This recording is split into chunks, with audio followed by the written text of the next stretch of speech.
Corona டைமில் இந்த பச்சை கொள்ளு ரசம் வச்சு குடித்தா ரொம்ப நல்லது, தொண்டைக்கு நல்லா இருக்கு. இது வாரத்தில் நாம் ஒரு நாளாவது வச்சு குடிக்கலாம். இது வந்து கொல்லை வேக வச்சுட்டு அந்த தண்ணியிலையும் ரசம் வைக்கலாம், இந்த பச்சை கொல்லை அரைச்சும் ரசம் வைக்கலாம்.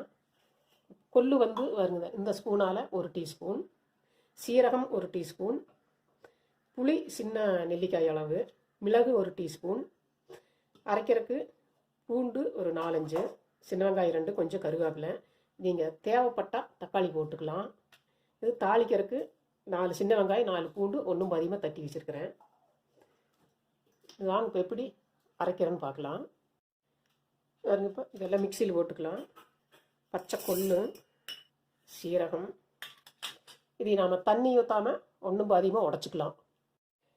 இப்போ இந்த மாதிரி நீங்கள் கொஞ்சமான ஐட்டமெல்லாம் உடைக்கிறதுனா இந்த மூடியில் போட்டால் கொஞ்சமாக இருக்கிறனால பத்தாது, அதனால் நல்லா அரைக்காது. இந்த மாதிரி கரெக்டாக மூடுற மாதிரி ஒரு சின்ன தட்டம் எடுத்துக்கோங்க. வேறு இப்படி உடச்சோம்னா நீங்கள் 1 ஸ்பூன் போட்டாலும் சரி நல்லா அரைச்சிடும். இந்த மாதிரி அரைச்சிட்டு வந்துடலாம்.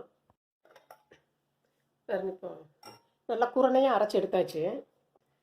இப்போ இதுக்கு தண்ணி ஊற்றி வச்சிடலாம். 3 அளவு தண்ணி. இது ஒரு 5 நிமிஷம் இருந்தால் போது இது ஊறிடும். புளியும் இதுக்குள்ளே போட்டுடலாம், ஊறிட்டு இருக்கட்டும். இது ஊறினதுக்கப்புறம் நாம் அரைச்சிக்கலாம். அரைச்சிட்டு வெங்காயம் பூண்டையும் போட்டு ஒரு சுற்று விட்டுக்கலாம். கொஞ்சம் தருன்னு அரைக்கணும். இது ஒரு 5 நிமிஷம் இருக்கட்டு, அரைச்சிட்டு பார்க்கலாம். தண்ணியிலேயே ஊறிட்டு இதோட அளவு வந்து இப்போ நான் எடுத்துருக்கிற அளவு வந்து இந்த டம்ளருக்கு ஒரு 2.5லேருந்து 3 டம்ளர் ஊற்றலாம். புளிப்பு காரம் கரெக்டாக இருக்குது. இந்த டம்ளருக்கு 3 டம்ளர் தண்ணி ஊற்றிக்கலாம். அரைச்சி 5 நிமிஷம் ஊறிடுது, அரைச்சி எடுத்துடலாம். இந்த மூடி கரெக்டாக இருக்கணும், இல்லாட்டி உங்களுக்கு சைடெல்லாம் தண்ணி தெரிச்சிரு. இது இப்போ அரைச்சி எடுத்துக்கலாம்.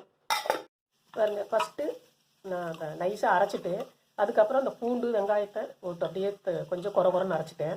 இது இப்படியே இது நாம் இது தாளிச்சிடலாம். ரசத்தை தாளிச்சிடலாம். வானொலி அடுப்பில் வச்சுருக்கிறேன். தேங்காய் எண்ணெய் ஊற்றிக்கலாம். தேங்காய் எண்ணெயை நல்லெண்ணெய் ஊற்றிக்கலாம்.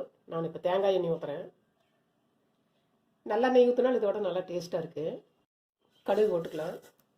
பெருங்காயம், தட்டி வச்ச வெங்காயம் பூண்டு போட்டுக்கலாம்.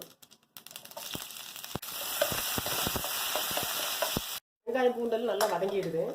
அந்த அரைச்சி வச்சு தண்ணி ஊற்றிடலாம். தேவையான உப்பு போட்டுக்கலாம். மஞ்சத்தூள். இது கொஞ்சம் நல்லா கொதிக்கட்டுங்க. இது வந்து நம்ம பச்சை கொல்லை வச்சு அரைச்சிருக்கிறோம். கொஞ்சம் வாசனை போக வரைக்கும் நல்லா கொதிக்கணும். இது சாதத்துக்குன்னு இல்லை, சும்மா சூப்பு மாதிரி குடிச்சிக்கலாம். நல்லா சளி பிடிச்சா இந்த மாதிரி பச்சை கொல்லு சூப்பு வச்சு குடிப்பாங்க. இது வந்து டெலிவரியான பெண்களுக்குமே இது டெய்லியுமே இது வச்சு கொடுக்கலாம். இது சளி பிடிக்காது, குழந்தைக்கு நல்லா ஜீரணமாகும். நல்லா கொதிக்குது. ஒரு 2லேருந்து 3 நிமிஷம் கொதிச்சா போதும், பச்சை வாசனையெல்லாம் போயிடும்.